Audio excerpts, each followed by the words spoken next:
Assalamualaikum warahmatullahi wabarakatuh. Apa kabar adik-adik semua? Saya berharap semua dalam keadaan baik-baik saja ya. Baik, pertemuan kali ini saya akan bahas tentang tinjauan pustaka. Tinjauan pustaka menurut Wibowo merupakan sebuah proses untuk memahami dan menganalisis substansi atau konten, baik itu teori dan metodologi, dari kepustakaan berupa buku teks, artikel ilmiah, laporan ilmiah yang dilakukan secara kritis tentang topik tertentu. Ketika membahas tema penelitian, maka yang terpenting adalah merumuskan masalah penelitian. Cara untuk merumuskan masalah penelitian adalah dengan melakukan tinjauan pustaka. Istilah tinjauan pustaka itu bisa bermacam-macam. Ada yang menyebut sebagai telaah pustaka, ada yang menyebut sebagai kajian pustaka, atau telaah dokumen. Tapi kalau di Untak kita pakai kajian pustaka. Nah, kapan tinjauan pustaka dilakukan? Tinjauan pustaka dilakukan pertama saat peneliti sama sekali belum punya gagasan atau ide yang akan ditelitinya. Ya.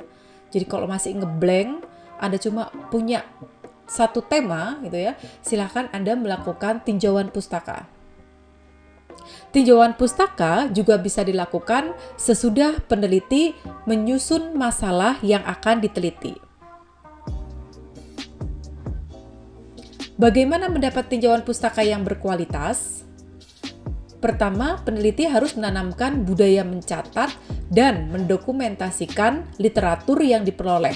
Ya, jadi harus tertib mencatat apa saja yang tinjauan literatur itu dicatat. Ya, jangan sampai ada yang ketinggalan. Ya.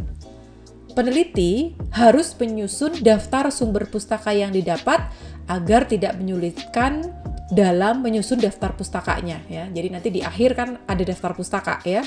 Nah, kalau Anda tidak tertib menuliskan sumbernya ya, nanti Anda akan kesulitan nanti di belakang karena pasti sudah banyak sekali numpuk. Jadi harus rapi ditulis satu persatu. Nah, ini contoh dari tinjauan pustaka. Ini biasanya di bab 2 ya. Kalau saya cenderung ya ketika menulis penelitian ya, jadi pertama saya punya tema ya. Setelah tema saya tidak latar belakang dulu. Oke, latar belakang pasti gitu ya. Saya merumuskan masalahnya. Tapi kemudian setelah saya merumuskan masalah, saya membuat tinjauan pustakanya dulu. Ya. Ini kalau ada konsepnya apa, kalau ada teorinya apa gitu ya. Kemudian saya mencari literatur dari penelitian terdahulu yang sama dengan tema saya. Ya. Dari situ saya memudahkan, oh sudah ada penelitian lain dengan tema yang sama gitu ya, maka punya saya bedanya ini gitu ya. Dari situ memudahkan saya ya untuk membuat sebuah kerangka pemikiran yang berbeda dari penelitian yang sudah ada. Nah ini contoh tabel daftar sumber pustaka ya. Jadi nanti kan harus kita daftar pustakanya itu kan kita harus dibuat tabel gitu ya. Nah, untuk memudahkan saya biasanya buat seperti ini gitu ya. Jadi teorinya tentang teori apa gitu ya, siapa yang berbicara di situ, kemudian saya langsung tulis di belakang sumber pustakanya ya. Ini sudah ada sumber pustakanya. Jadi contohnya tradisi fenomenologi Kuswarno Engkus 2012, fenomenologi suatu pengantar, Bandung Remaja Rosda Karya misalkan gitu ya. Jadi saya tertib. Karena kalau tidak ya saya nulis tentang tradisi fenomenologi terus sumbernya siapa, saya tidak tertib nulis di belakang di daftar pustakanya, nanti saya akan kesulitan sendiri. Nah, ini penulisan daftar pustaka atau sumber pustaka yang untuk satu nama ya. Kalau dua nama jadinya seperti ini contohnya nih, teori sosiologi klasik gitu ya. Nah, ini yang nulis dua orang, Selo Sumarjan sama Susilo Marta. Maka penulisannya menjadi seperti ini. Sumarjan nama belakang dulu ya. Kemudian nama depan Selo dan gitu ya, dan Marta, Susilo tahun 2018, judul bukunya Pengantar Sosiologi, cetak miring ya UI Press Jakarta. Ya, jadi penerbit, kemudian baru tempat di mana diterbitkan. Nah, bagaimana kalau penulisan dengan dua orang atau lebih gitu ya? Kita bisa pakai dan kawan-kawan atau et al. Ya. Jadi Jerome Hippodenik, Kartika Salma dan kawan-kawan tahun 2017 gitu ya. Kemudian teori-teori komunikasi massa dicetak miring, kemudian Bandung ya, kemudian Indonesia Publishing House. Ya. Atau misalkan Kartika Salma et al.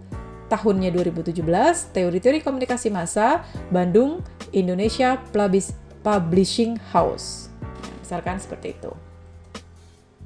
Oke, jenis informasi dan sumber pustaka. Yang pertama ya, bahwa sumber pustaka itu harus berasal dari fakta-fakta, data statistik dan juga hasil daripada penelitian ya. Jadi kalau ada fakta ya, Anda yang bukan melalui pikiran Anda dapat data statistik yang bukan merupakan data Anda tapi Anda dapat dari pihak lain gitu ya, misalkan dari BPS gitu ya, atau dari manalah sumber-sumber yang terpercaya gitu, atau dari hasil penelitian, maka Anda harus masukkan itu menjadi sebuah sumber pustaka ya. Kemudian teori dan interpretasinya itu juga nggak mungkin itu dari pikiran kita gitu ya, pasti itu kita mengambil dari buku atau dari jurnal gitu ya, atau dari pihak-pihak lain, maka itu harus ditulis sumber pustakanya. Kemudian metode dan prosedur, itu juga nggak mungkin kita karang sendiri ya. Atau opini atau pendapat, keyakinan atau kepercayaan, atau sudut pandang, jadi hasil dari wawancara ya. Anekdot, pendapat, atau kisah-kisah tentang kejadian atau kondisi kesehatan. Nah ini juga hasil-hasil wawancara, ini juga tidak mungkin kita karang, ini harus dikasih sumber pustakanya. Tahapan-tahapan dalam tinjauan pustaka. Yang pertama persiapan. Persiapannya apa ya?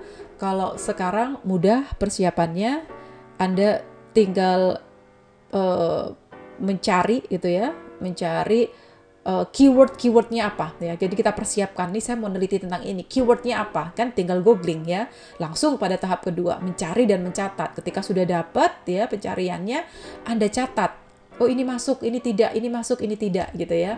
Kemudian Anda tulis dan Anda susun ya.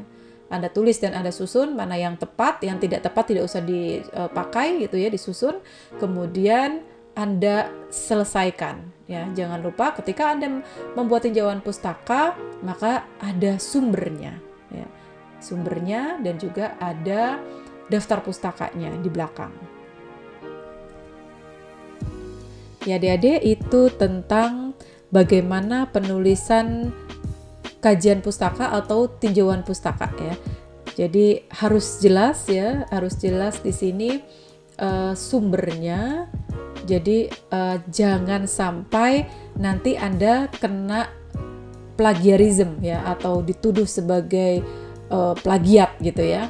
Nah, triknya ya agar tidak dituduh sebagai plagiat ya, ketika Anda mencatat atau menuliskan ide orang lain atau statement orang lain, maka jangan lupa diparafrase ya. Diparafrase itu berarti Anda menggunakan pemikiran orang lain tapi kemudian Anda adopsi dengan kalimat Anda sendiri gitu ya.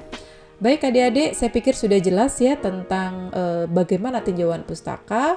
Saya tutup, terima kasih. Assalamualaikum warahmatullahi wabarakatuh.